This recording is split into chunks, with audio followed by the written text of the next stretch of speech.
Hello dear friends, how are you all? कैसे हैं आप लोग? Welcome back in your YouTube channel big to big boss.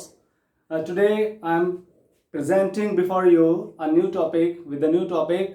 The topic name is words. In the last video, we discussed about the basic knowledge of grammar. It means we studied about the grammar. What is the grammar?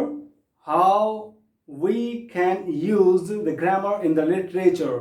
It means we studied in that topic. So ये हमने पढ़ा था उसमें कि grammar का क्या use है, क्या हम करना है, कैसे करना है, इस चीज़ के बारे में. तो डियर स्टूडेंट्स, ग्रामर के जो बेसिक नॉलेज में हमने जो देखा था वहाँ पर उसमें हमने सबसे पहला जो जिक्र किया था वो लेटर्स का किया था. लेटर्स के साथ में अल्फ़ाबेट का किया था और अल्फ़ाबेट के साथ साथ हमने फिर वर्ड्स को जाना, वर्ड्स के बाद में सेंटेंस को जाना था. इन चीज़ों के बारे में जानते चलते चले गए और हमने देखा कि लिटरेचर का किस प्रकार से हम ग्रामर का यूज़ करते हैं या लिटरेचर में हम किस प्रकार यूज़ ग्रामर का करते हैं. तो ये हमने देखा. तो डियर स्टूडेंट्स, आज हम जो देखने वाले हैं यहाँ पर उसी का एक टॉपिक है छोटा सा, वर्ड्स के बारे में. देखिए, वर्ड्स वैसे तो बहुत छोटा वर्ड है. जो वर्ड्स होते हैं वैसे तो बहुत छोटे होते हैं, बट अगर वर्ड्स के बारे में अगर हम बात करते हैं तो words are very important word and thing. तो हमारे लिए बहुत इंपॉर्टेंट थिंग होती है क्योंकि without word we can't make any a single sentence. इसके बगैर हम कोई सेंटेंस भी नहीं बना सकते हैं और ना ही कोई शुरुआत कर सकते हैं. जिस प्रकार विदाउट लेटर कोई वर्ड नहीं बन सकता, उसी प्रकार से विदाउट वर्ड कोई सेंटेंस भी नहीं बन सकता. और विदाउट सेंटेंस कोई पैराग्राफ नहीं हो सकता और विदाउट पैराग्राफ कोई चैप्टर या कोई स्टोरी भी नहीं बन सकती.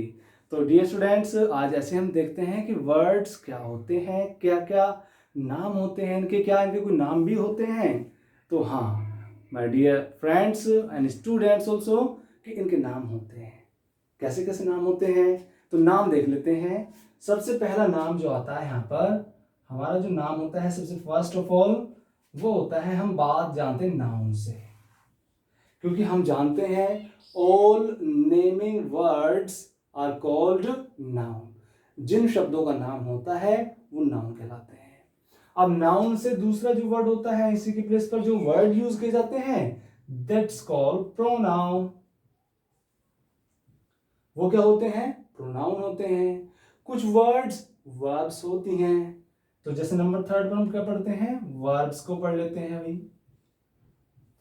वर्ब्स के बाद में after verbs we study about adverbs. Adverbs पढ़ते हैं. नहीं, एडवर्ब्स होते हैं, ठीक है, लगा दीजिए.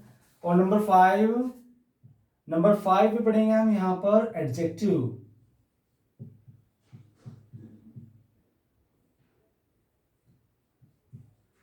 हाँ, तो एडजेक्टिव देख लेते हैं यहां पर हम. नंबर 6, एडजेक्टिव से आगे बढ़ते हैं तो हम देख लेते हैं यहां पर कुछ आर्टिकल्स को. तो आर्टिकल्स भी एक वर्ड्स होते हैं. नंबर 7 पर अगर हम बात देखते हैं तो कुछ प्रीपोजिशंस होती हैं.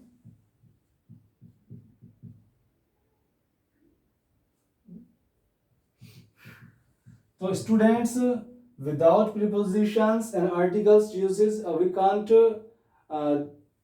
स्पीक अ वेल, है ना. हम विदाउट, जब तक हमें इन वर्ड्स का याद या ज्ञान नहीं होगा, प्रीपोजिशंस को हम अच्छे से नहीं जानते हैं, तो समझ लीजिए हमें ग्रामर में कुछ नहीं आता है. बिकॉज प्रीपोजिशंस वह रीड होती है इन वर्ड्स की या इस ग्रामर की जिसका अच्छा खासा ज्ञान हमें होना चाहिए अगर हमें अच्छे से खड़े रहना है.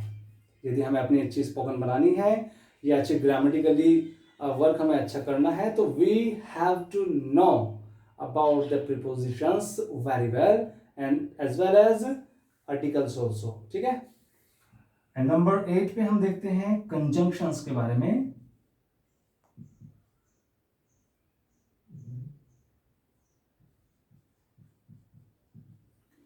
And the last but not the least, there is a interjection.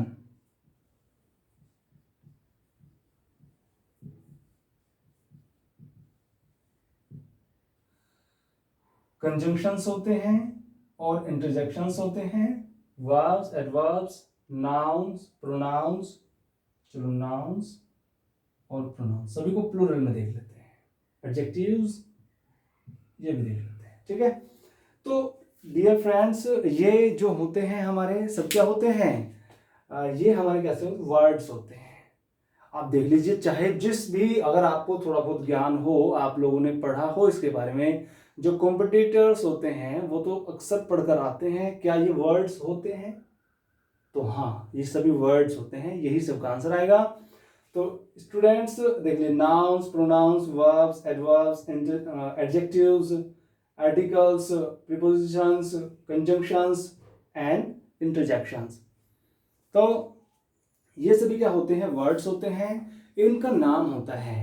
Grammar में एक चैप्टर के माध्यम से इसे हम पढ़ते हैं। अगर आप 9th और 10th स्टैंडर्ड पर देखते हैं तो ये चैप्टर होता है जिसका नाम होता है पार्ट्स ऑफ स्पीच। क्या नाम होता है इनका? Parts of speech. तो पार्ट्स ऑफ स्पीच का मतलब होता है, what is the mean of it? It means there is a speech here. Speech के कुछ पार्ट्स होते हैं। इट मीन्स स्पीच मीन्स हमारा भाषण होता है, कोई भी हमारा जो भी हम बोलते हैं, what ever is spoken by us, that is called speech. Suppose that a leader is giving या इज डिलीवर्ड अ स्पीच। एक नेता होता है, वो अपनी स्पीच को देता हुआ होता है, तो उसे उस स्पीच में वो किन शब्दों का यूज करता है? मात्र इन्हीं शब्दों का यूज करता है। चाहे वो इंग्लिश में बोलेगा तो इन्हीं का यूज करेगा, हिंदी में बोलेगा तो भी इन्हीं ही यूज करेगा। इट मीन्स यहाँ तक कि हम आप सभी लोग इन्हीं वर्ड्स को यूज करते हैं। चलिए तो आगे देखते हैं ये होते क्या है ना, इनके बारे में हम जानकारी अगर कंपटीशन लेवल पर देखते हैं तो dear students and my dear friends, ये सभी चीज़ों को हमें बहुत सारा स्कोर कहाँ पर देखने के लिए मिलता है? एग्जाम्स में मिलता है। जितने भी कॉम्पिटिटिव एग्जाम्स होते हैं वहाँ पर हमें इन चीज़ों को फेस करना है पड़ता है, और अक्सर वहाँ पर हम इन वर्ड्स में एरर कर जाते हैं। हम जानते हैं, हम अपने आप को ये मान लेते हैं कि हाँ हमें बहुत अच्छा खासा ज्ञान है इसके बारे में, तो काफ़ी है। हम नाउन पढ़ते हैं तो नाउन के बारे में हमें नॉलेज होती है, लेकिन क्या नाउन्स का सही जगह यूज करना, किस तरह से यूज करना है, कब नाउन कहेंगे, कब कैसे, इसका कहाँ पर क्या स्थान होगा, this is the main thing. समझ रहे हैं ना आप लोग? चलिए तो अभी अगर हम मोटी मोटी बात करते हैं, देखिए पूरा तो मैं इसे आपको डिस्क्राइब से पढ़ाऊंगा, हर एक पार्ट्स का अलग अलग वीडियो होगा। नाउन्स के 2-3 पार्ट्स होंगे, ऐसे ही प्रोनाउंस के 2-3 पार्ट्स में आपको पढ़ाऊंगा इन्हें। तो फिलहाल आज से जो हम शुरुआत करते हैं वर्ड्स में, इन ही नामों के साथ इनका कुछ बारे में थोड़ी बहुत नॉलेज रखने के बाद में हम नेक्स्ट वीडियो से पर्टिकुलर एक टॉपिक मान करके इन्हें हम पढ़ते चलेंगे, जो डेफिनेटली आपको कॉम्पिटिटिव एग्जाम्स में फेस करने के लिए आएंगे। चाहे वो एरर्स में आए, चाहे वो जंबलिंग में आए, चाहे वो आपके किसी फिल इन द ब्लैंक्स में आ जाए। ठीक है, चलिए तो व्हाट इज नाउन? तो नाउन के बारे में हम पढ़ चुके हैं बहुत बार कि noun is the name of anything, या noun is the name of person, place, things और फीलिंग्स। तो ये नाउन्स होते हैं, ठीक है। And in the place of nouns what we are using, जो हम नाउन्स के प्लेस पर कुछ वर्ड्स यूज करते हैं, दैट विल बी प्रोनाउंस। वो क्या कहलाते हैं? हमारे प्रोनाउंस होते हैं। जैसे रोहन, सोहन, मोहन, सभी लोगों के साथ वे बोलते हैं, है ना। तो ये रोहन के नाम पर हमने ही वर्ड यूज कर लिया, सोनिया के नाम पे हमने शी वर्ड यूज कर लिया, किसी वस्तु के नाम पे हमने इट यूज कर लिया। It means he, she, it, ये सभी नाउन के प्लेस पर यूज किए गए हैं। अब मैं अपने नाउन पर यूज करूंगा आई, हम सभी के नाम पे यूज करेंगे वी, और आपके नामों के पर एक वर्ड यूज करते हैं यू, आई, वी, यू। अगर हम बहुत सारे बच्चे हैं या बहुत सारे पर्सन हैं, अगर उनके नाम पे वर्ड यूज करते हैं तो दे, तो it means I, we, you, they, he, she, it. और कुछ इनके पजेसिव केस भी होते हैं और पजेसिव एडजेक्टिव्स भी होते हैं, उनके बारे में हम पढ़ेंगे। चलिए तो कुल मिला के नाउन और प्रोनाउंस के बारे में हमने देख लिया, छोटा सा एक ज्ञान है ना, ठीक है। इसका बिफरिकेशन कर लेते हैं थोड़ा सा, ज़्यादा कुछ नहीं पढ़ रहे हैं फिलहाल, बस नोट रखते हैं। नाउन्स एंड प्रोनाउंस हो गए हैं, गुड। एंड वर्ब्स क्या होती हैं भाई? वर्ब्स भी अलग अलग प्रकार की होती हैं, है ना। ऑक्सिलरी वर्ब्स होती हैं, इनऑक्सिलरी वर्ब्स होती हैं।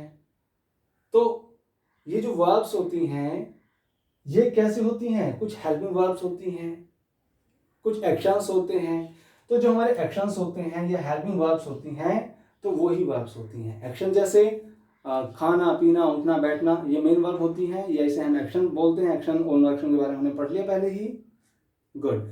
कुछ बी फॉर्म्स होती हैं, बी फॉर्म्स जैसे इज, एम, आर, वॉज, वर, ये सब कौन सी फॉर्म होती हैं? बी फॉर्म्स होती हैं। कुछ डू फॉर्म्स होती हैं, डू, डज, डिड। कुछ हैज, हैव, हैड वाली फॉर्म्स होती हैं। तो these are the helping verbs. और कुछ यहाँ पर एक्शंस होते हैं जो कि मेन वर्ब्स के रूप में देखे जाते हैं। तो इसे भी हम बार बार मैं बता रहा हूँ आपको कि हम इसके बारे में जब पूरा ज्ञान पढ़ेंगे या इसे अच्छे से डिस्क्राइब करेंगे तो पर्टिकुलर टॉपिक के रूप में, पर्टिकुलर वीडियो के रूप में सेपरेटली पढ़ेंगे, ठीक है। तो वर्ब्स के बारे में हम देख लिया। अब इन प्लेस ऑफ वर्ब्स कुछ वर्ड्स यूज किए जाते हैं, that will be the adverbs. जो वर्ब्स के प्लेस पर वर्ड्स यूज किए जाते हैं उन्हें क्या बोलते हैं? हम एडवर्ब्स। देखेंगे इसके बारे में, ठीक है। और एडजेक्टिव्स क्या होते हैं? जो क्वालिफाइज करते हैं, है ना, जो किसी नाउन की, प्रोनाउन की या एडवर्ब की या खुद की भी कभी कभी विशेषता बताते हैं, उन्हें क्या बोलते हैं? एडजेक्टिव्स बोलते हैं, ठीक है। जो किसी की विशेषता बताए, जो किसी की विशेषता बताए क्या कहलाता है? एडजेक्टिव कहलाता है, ठीक है। आगे बढ़ते हैं। आर्टिकल्स क्या होते हैं भाई? आर्टिकल्स होते हैं दो, एक तो होते हैं डेफिनेट आर्टिकल्स और एक होते हैं इनडेफिनेट आर्टिकल्स। हमने पढ़ा भी है, जैसे ए एंड द, पढ़ते चले आते हैं, बोलते तीन होते हैं। वे तीन नहीं होते भैया, दो होते हैं। एक तो ए होता है जिसे हम आ बोलते हैं, एक एन होता है। ये एक दूसरे के क्या होते हैं? ए और एन एक दूसरे के होते हैं कि जो बोलते हैं इसका अल्टरनेट, है ना। ए का अल्टरनेट एन होता है, एन का अल्टरनेट ए होता है। That's why these are indefinite articles, because they have alternate with each other. In place of a we can use an according to the situation. ये depend रखना है, चलो वो देखेंगे कब होगा ऐसा। और द अकेला होता है, एक निश्चित नाउन से पहले यूज किया जाता है, इसलिए इसे डेफिनेट आर्टिकल कहते हैं। चलो आगे बढ़ते हैं, इससे आगे देखते हैं। आगे देखने में पता लगता है कि प्रीपोजिशंस आती हैं। As I told you in the starting of the video that prepositions is the main read of the grammar.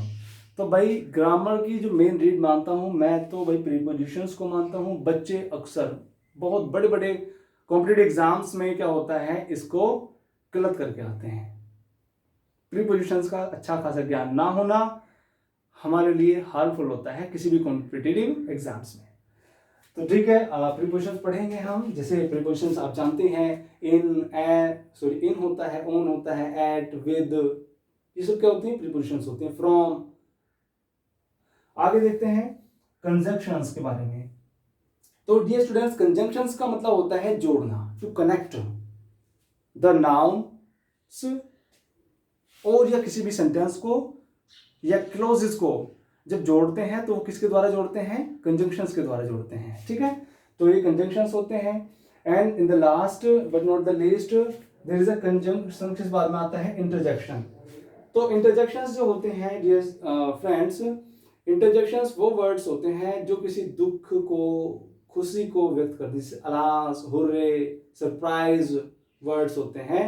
That call क्या होते हैं? हमारे इंटरजेक्शंस होते हैं।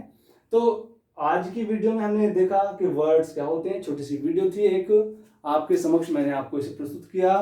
तो because we are starting of the competitive exams English, competitive exams में जो English पढ़ते हैं या हम ग्रामर में जो इंग्लिश पढ़ते हैं, न केवल कॉम्पिटिटिव के लिए बल्कि जो आपका जो फर्स्ट क्लास से आगे मतलब 6, 7, 8 क्लास के जो स्टैंडर्ड के बच्चे हैं या उससे छोटे बच्चे हैं, इसे अगर पढ़ते चलते हैं तो बच्चों आप लोगों को इंग्लिश न केवल समझना बल्कि आपको बोलना भी आएगा। और बोलने के साथ साथ आप किसी भी कॉम्पिटिटिव एग्जाम्स में अगर बैठते हैं तो definitely you will be solve it. तो ठीक है स्टूडेंट्स, आज मैं इतना ही आपके समक्ष, इतनी ही है आपके लिए।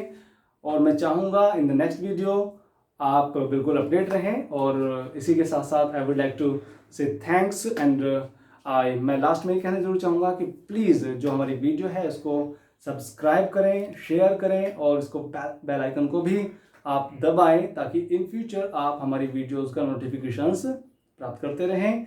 जैसे हम अपडेट करेंगे तो आपको उसका अपडेशन मिल जाएगा। अगर आप इसे बेल आइकन को दबाते हैं और सब्सक्राइब करते हैं तो आपसे सभी से अनुरोध है, निवेदन है कि सभी प्लीज़ शेयर, सब्सक्राइब और बेल आइकन को जरूर दबाएं, लाइक भी करें।